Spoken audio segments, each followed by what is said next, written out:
मैं के एन सिंह लेखपाल, तहसील सदर, जनपद गोरखपुर। मैंने अपने पिछले वीडियो में वरासत से संबंधित जानकारी दी थी। आज के इस वीडियो में मैं आप लोगों को माननीय मुख्यमंत्री कन्या सुमंगला योजना के बारे में विस्तृत जानकारी दूंगा। तो आइए जानते हैं माननीय मुख्यमंत्री कन्या सुमंगला योजना क्या है, इसका उद्देश्य क्या है और ये कैसे कैसे क्रियान्वयन इसका होता है। तो शुरू करते हैं कन्या सुमंगला योजना। तो जैसा कि आप देख रहे हैं कि मैंने एक चार्ट बनाया है। यहाँ पर इस चार्ट में ही मैंने लिखा है लागू कब हुआ, उद्देश्य क्या है, पात्रता क्या है, बैंक खाता, अनिवार्य अभिलेख कौन कौन से हैं और इसकी श्रेणियां कौन कौन सी हैं। तो मित्रों, सबसे पहले मैं आपको बताना चाहूंगा कि कन्या सुमंगला योजना जो माननीय मुख्यमंत्री उत्तर प्रदेश सरकार द्वारा 1 अप्रैल 2019 को लागू किया गया। आप ये देख रहे हैं, लागू दिनांक 1 अप्रैल 2019 को ये लागू किया गया। कन्या सुमंगला योजना का मुख्य उद्देश्य क्या है? कन्याओं की भ्रूण हत्या को रोकना, बाल विवाह कुप्रथा को रोकना, स्वास्थ्य एवं शिक्षा को प्रोत्साहन देना और स्वावलंबी बनाने हेतु सहायता प्रदान करना। तो जैसा कि आपने देखा उद्देश्य में, आज के समाज में कन्याओं के लिए न शिक्षा का अधिकार मिल रहा है, न समानता का अधिकार मिल रहा है, न ही बाल विवाह रुक रहा है। इन्हीं उद्देश्यों के लिए माननीय मुख्यमंत्री जी द्वारा कन्या सुमंगला योजना को लागू किया गया। अब यहाँ पे जानते हैं ये है क्या और कैसे कैसे इसको हम भर सकते हैं, कौन कौन इसके लिए पात्र है। तो सबसे पहले हम जानेंगे मित्रों यहाँ पे पात्रता। कन्या सुमंगला योजना के लिए पात्र कौन है? सबसे पहला पात्रता के लिए वो उत्तर प्रदेश का निवासी होना चाहिए। यहाँ सबसे इंपॉर्टेंट बात यह है कि ये उत्तर प्रदेश का निवासी होना चाहिए। यदि वो उत्तर प्रदेश का बाहर का निवासी है तो वह इस योजना का लाभ पाने का पात्र नहीं है। इसकी वार्षिक आय मैक्सिमम 3 लाख रुपए होना चाहिए, यानी 3 लाख से कम वार्षिक आय वाले ही इस योजना का लाभ पाने के पात्र होंगे। दूसरा, इस योजना के अंतर्गत मात्र 2 ही लड़कियों को, 2 ही बच्चियों को लाभ मिलेगा। अगर किसी के घर में 2 बच्चों से ज्यादा बच्चे हैं, यानी 3, 4, 5, तो वो इस योजना का लाभ पाने के पात्र नहीं होंगे। यानी कि मात्र 2 ही बच्चियों को इस योजना का लाभ मिलेगा। और यहां पे मैं एक चीज यह भी आप लोगों को क्लियर कर देना चाहता हूं कि यदि किसी के घर में एक लड़की है और दूसरे प्रसव में जुड़वा लड़कियां पैदा होती हैं, यानी कि पहले एक संतान जो कि लड़की के रूप में पैदा हुई थी और दूसरा प्रसव होता है, अगर उसमें जुड़वा लड़की पैदा होती हैं और तब उस घर की में परिवार की संख्या 3 की हो जाती है, 3 बच्चों की संख्या हो जाती है। ऐसी स्थिति में वो तीनों बच्चियां इस योजना का लाभ पाने की पात्र होंगी।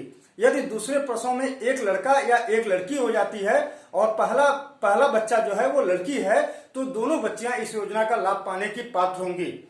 यदि कोई एक लड़का हो और एक लड़की हो तो भी वो इस योजना का, लड़की जो है इस योजना का लाभ पाने की पात्र होगी, बशर्ते उसके परिवार की मैक्सिमम आय 3 लाख रुपए। एकदम स्पष्ट है, इस जीवो में 3 लाख रुपए से कम आय वाले ही इस योजना का लाभ पाने के पात्र होंगे। यहाँ पे एक चीज और क्लियर कर देना चाहूंगा मैं कि यदि किसी की संतान न हो और उसने किसी बच्ची को गोद लिया हुआ हो, चाहे एक बच्ची को गोद लिया हो चाहे 2 बच्ची को गोद लिया हो, तो वो भी इस योजना का लाभ पाने का पात्र होगा, बशर्ते वह गोदनामा लीगल रूप से होना चाहिए। ऐसे नहीं होना चाहिए कि किसी की बच्ची को हम रख लिए और हम यह कहें कि उसको गोद लिए हैं। गोद लेने का तात्पर्य यह है कि लीगल रूप से गोदनामा होना चाहिए और गोद लिए हुआ होना चाहिए। अब जब हम इसमें आवेदन करते हैं तो सबसे पहले क्या होना चाहिए आवेदन के लिए? अगर बच्ची और वयस्क है तो माता का बैंक खाता लगेगा। यदि उस बच्ची की मां नहीं है तो पिता का बैंक खाता लग सकता है। यदि माता और पिता दोनों नहीं हैं तो उसके अभिभावक, उसके गार्जियन का बैंक खाता लगेगा। यदि बच्ची हमारी वयस्क है, जो आवेदन कर रही है वो एडल्ट है, तो उसको अपना स्वयं का भी बैंक खाता दे सकती है। अब इस योजना को भरने के लिए सबसे जरूरी क्या है? अभिलेख कौन कौन से हैं? वो है हमारा पहला बैंक खाता होना चाहिए उस व्यक्ति का, निवास प्रमाण पत्र होना चाहिए। निवास प्रमाण पत्र में ये क्लियर कर दूंगा मैं कि राशन कार्ड हो सकता है, वोटर आईडी हो सकता है, ड्राइविंग लाइसेंस हो सकता है, पैन कार्ड हो सकता है, बिजली का बिल हो सकता है, हाउस टैक्स हो सकता है, ये सब निवास प्रमाण पत्र के अंतर्गत आ सकते हैं। फोटो पहचान पत्र में पैन कार्ड है, आधार कार्ड है, राशन कार्ड है, जो भी है जिसमें फोटो युक्त बैंक पासबुक है, फोटो युक्त पहचान पत्र वो माना जाएगा। उसकी वार्षिक आय जो कि तहसील द्वारा जारी की जाती है वो 3 लाख से कम वार्षिक आय होनी चाहिए, यह अभिलेख अनिवार्य रूप से लगेगा। 5वां है शपथ पत्र। जैसा कि आपको मैं बता रहा हूं, इसमें शपथ पत्र है, जब आप फॉर्म भरेंगे तो उसमें एक पेज आपको मिलेगा जो कि शपथ पत्र का पेज होगा, उसको आप 10 रुपए के स्टैम्प पेपर पे वही प्रिंट करा लीजिए और उसको स्व हस्ताक्षरित करके उसको लगाया जाएगा, वही हमारा शपथ पत्र हो जाएगा। इसमें बालिका का नवीनतम फोटो होना चाहिए और दूसरा आवेदक या आवेदिका प्लस बालिका यानी ज्वाइंट फोटो, संयुक्त फोटो होना चाहिए, आवेदक या आवेदिका और प्लस बालिका का ज्वाइंट फोटो होना चाहिए। अब इस योजना को लागू किस हिसाब से किया गया यह देखते हैं हम लोग। तो कन्या सुमंगला योजना को 6 श्रेणियों में लागू किया गया है। 6 श्रेणियां कौन कौन सी हैं देखिए आप यहाँ पर, प्रथम श्रेणी, द्वितीय श्रेणी, तृतीय श्रेणी, चतुर्थ श्रेणी, पंचम श्रेणी और अष्टम श्रेणी। इन 6 श्रेणियों में योजना को लागू किया गया। कब से यह मिलेगा लाभ, आवेदन कब करना है और उसमें अभिलेख कौन कौन से लगने हैं और कितना रुपए का आर्थिक सहायता उत्तर प्रदेश सरकार माननीय मुख्यमंत्री द्वारा कन्या सुमंगला योजना के अंतर्गत दिया जाएगा, यह देखते हैं बारी बारी से। प्रथम श्रेणी का आवेदन वो बालिकाएं करेंगी जिनका जन्म 1 अप्रैल 2020 या उसके बाद हुआ हो। 1 अप्रैल 2020 मैंने इसलिए लिखा है यहाँ पर कि वो जो है 2020 अभी वर्तमान में चल रहा है। अगर यह 2021 में बालिका पैदा होती है 1 अप्रैल 2021 के बाद, तो वो 1 अप्रैल 2021 यानी अगले वित्तीय वर्ष में यह योजना का लाभ पाने की पात्र होगी। इसका तात्पर्य है कि केवल हम 1 अप्रैल जाने कि 1 अप्रैल या उसके बाद कोई बच्ची जन्म लेती है तो वो इस योजना का लाभ पाएगी, बशर्ते उसके परिवार की वार्षिक आय 3 लाख से कम हो। इसमें आवेदन हम कब करेंगे, बालिका के जन्म के 6 महीने के अंदर ही आवेदन करना अनिवार्य है। यदि हम 6 महीने के बाद आवेदन करते हैं तो वो आवेदन वैलिड नहीं होगा। इसके लिए हमको ये सभी अभिलेख, अनिवार्य अभिलेख तो चाहिए ही चाहिए, साथ में जन्म प्रमाण पत्र जो कि ANM द्वारा या हॉस्पिटल द्वारा उपलब्ध कराया जाएगा वो चाहिए। द्वितीय श्रेणी का है जो है वो टीकाकरण है। जैसा देखिए यहाँ पे मैंने स्पष्ट लिखा हुआ है टीकाकरण। टीकाकरण मतलब जो है बच्ची जब पैदा हुई तो उसके 1 साल तक टीकाकरण जो होता है वो टीकाकरण हुआ होना अनिवार्य रूप से है। और इसमें एक शर्त यह है कि 1 अप्रैल 2019 के पूर्व बच्ची का जन्म न हुआ हो। जैसा कि आप यहाँ देख रहे हैं कि ये 1 साल एग्जैक्टली पूरा हो रहा है, 1 अप्रैल 2020 और 1 अप्रैल 2019 के बीच का मध्य जो समय है वो 1 साल है। यानी 1 अप्रैल 2019 के पूर्व का जन्म नहीं हुआ होना चाहिए और उसका टीकाकरण कंप्लीट हो जाना चाहिए, तब उसके बाद ये आवेदन करेंगे इस श्रेणी के लिए, द्वितीय श्रेणी के लिए।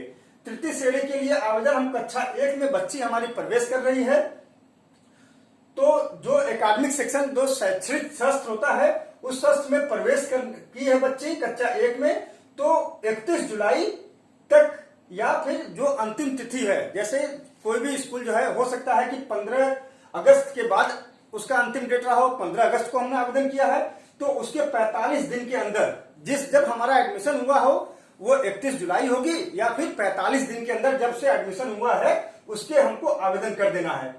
चतुर्थ श्रेणी में कक्षा 6 में बच्ची प्रवेश की होगी तो चतुर्थ श्रेणी में लाभ पाएगी, उसका एकेडमिक सेक्शन में प्रवेश हो जाना चाहिए और उसमें भी यही है 31 जुलाई या फिर अंतिम तिथि के 45 दिन के अंदर आवेदन कर देना है। पंचम श्रेणी है कक्षा 9 में प्रवेश के लिए, इसमें भी वही है एकेडमिक सेक्शन में प्रवेश कक्षा 9 में हो गया हो तो उसमें समय दिया गया है हमारा 30 सितंबर। अंतिम समय क्या है 30 सितंबर या जो भी अंतिम तिथि है प्रवेश की उसके 45 दिन के अंदर आवेदन कर देना चाहिए। अब हमारा है अष्टम श्रेणी यानी 6वीं श्रेणी जो है, पहले यह था जब लागू किया गया तो केवल 12 पास होने के उपरांत स्नातक के लिए मिलता था, अभी वर्तमान में इसको चेंज कर दिया गया है। अब 10वीं पास या 12वीं पास बालिकाओं के लिए जिसने स्नातक या डिप्लोमा में प्रवेश लिया हो, 10वीं के बाद भी वर्तमान समय में डिप्लोमा कोर्सेज होते हैं। अब इस डिप्लोमा कोर्सेज को मैं स्पेशली यहाँ पे स्पेसिफाई करना चाहूंगा। डिप्लोमा कोर्सेज ऐसे होने चाहिए जो कि 2 वर्ष या उससे अधिक के हों। अगर 2 वर्ष के कम का डिप्लोमा कोर्स होगा तो ये खष्टम श्रेणी का लाभ पाने की पात्र नहीं होगी। 10वीं के बाद, 12वीं के बाद भी यही है कि डिप्लोमा कोर्स अगर वो बच्ची कर रही है तो 2 वर्ष या उससे अधिक का डिप्लोमा कोर्स होना चाहिए, जैसे ITI है, पॉलिटेक्निक है, इस तरह के बहुत सारे हमारे डिप्लोमा कोर्स चलते हैं हमारे प्रदेश में। उसमें वो प्रवेश ली हो और वो डिप्लोमा कोर्स 2 साल या उससे अधिक का हो। स्नातक तो ऑलरेडी 3 साल का ही होता है। इसमें भी अंतिम तिथि जो है वो 30 सितंबर है, या फिर जब एडमिशन हुआ हो उसके 45 दिन के अंदर आवेदन कर देना है। इसमें आप लोग स्पष्ट यहाँ देख रहे हैं कि इस योजना में लाभ कितना मिलेगा। प्रथम श्रेणी के लिए 2000 रुपए, द्वितीय श्रेणी के लिए 1000, तृतीय श्रेणी के लिए 2000, चतुर्थ श्रेणी के लिए 2000, पंचम श्रेणी के लिए 3000 और खष्टम श्रेणी के लिए 5000 इस योजना में लाभ मिलेगा। अब मैं आप लोग को यहाँ एक चीज और बता देता हूँ, यह लाभ सीधे सीधे बैंक खाते में ही जाता है, ना कि कैश मिलेगा।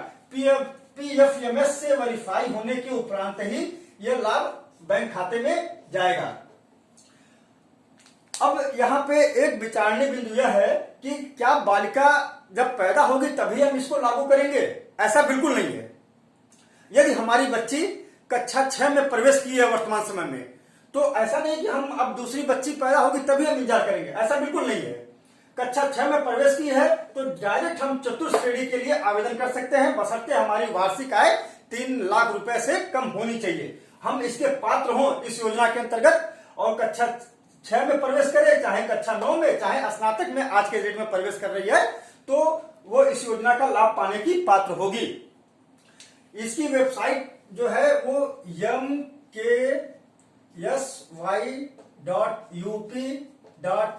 mksy.up.nic.in, इस साइट पे हम जाकर आवेदन कर सकते हैं।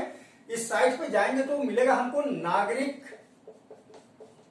सेवा पोर्टल, इस पर हम जाएंगे, इस पे क्लिक करेंगे, आवेदन खुल जाएगा, ऑनलाइन आवेदन करेंगे। इसमें हम ऑनलाइन आवेदन करने से पहले हमको यह अनिवार्य अभिलेख अपने पास रखने होंगे स्कैन करके कंप्यूटर में।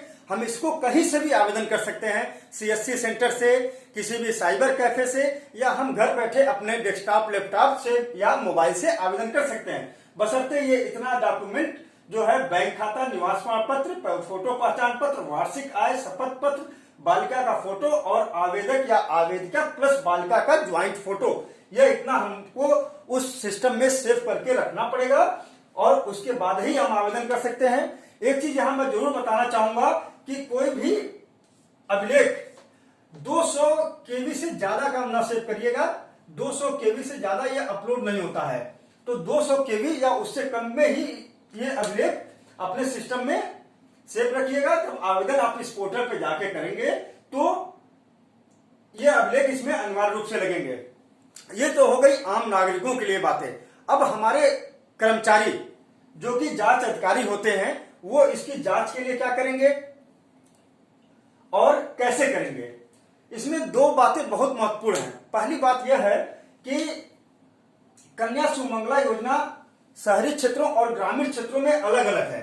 शहरी क्षेत्रों के आवेदन जो नगर निगम और नगर पंचायत के आवेदन है वो तहसीलों में आते हैं और ग्रामीण क्षेत्रों के आवेदन जो है वो ब्लॉक पे जाते हैं। तो आप आम नागरिकों के लिए मैं बता रहा हूं ये बात कि यदि आवेदन कर रहे हैं तो ये आप अपना क्लियर कॉन्सेप्ट रखिएगा कि आप नगर निगम या नगर पंचायत के अंतर्गत आपका गांव पड़ता है कि ब्लॉक के अंतर्गत पड़ता है।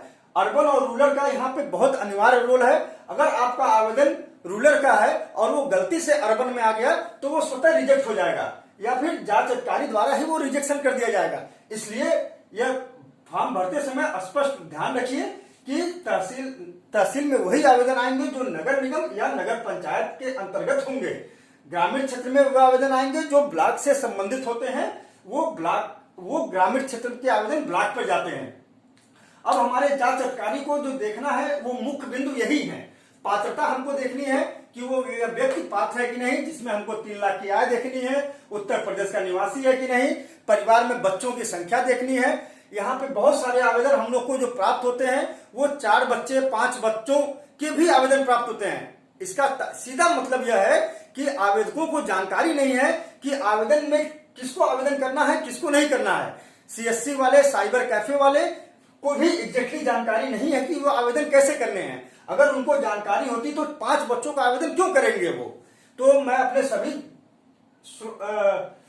नागरिकों, आम नागरिकों और अपने जांच अधिकारियों को बता देता हूं ये बात कि जो आवेदन इस श्रेणी के अंतर्गत हैं केवल वही आवेदन पात्र होंगे, बाकी सभी आवेदन अपात्र होंगे। जिसमें 2 बच्चे हों या अगर 3 बच्चे हैं, 3 लड़की हैं, तो दूसरे प्रसव में जुड़वा बच्चे पैदा हुए हों तो ही आवेदन लाभ पाने की पात्र होगी। और इसमें बहुत कुछ हमें बताना नहीं है, जो मैंने बताया है ये सब इसमें मौजूद है। इसके अलावा बहुत विस्तृत जानकारी आपको लेनी है तो आप mksy.up.nic.in के पोर्टल पे जाके ये सभी जो मैंने बताया है ये सब कुछ इसमें स्पष्ट जियो के साथ लिखा हुआ है, आप उसको देख सकते हैं। बहुत बहुत धन्यवाद।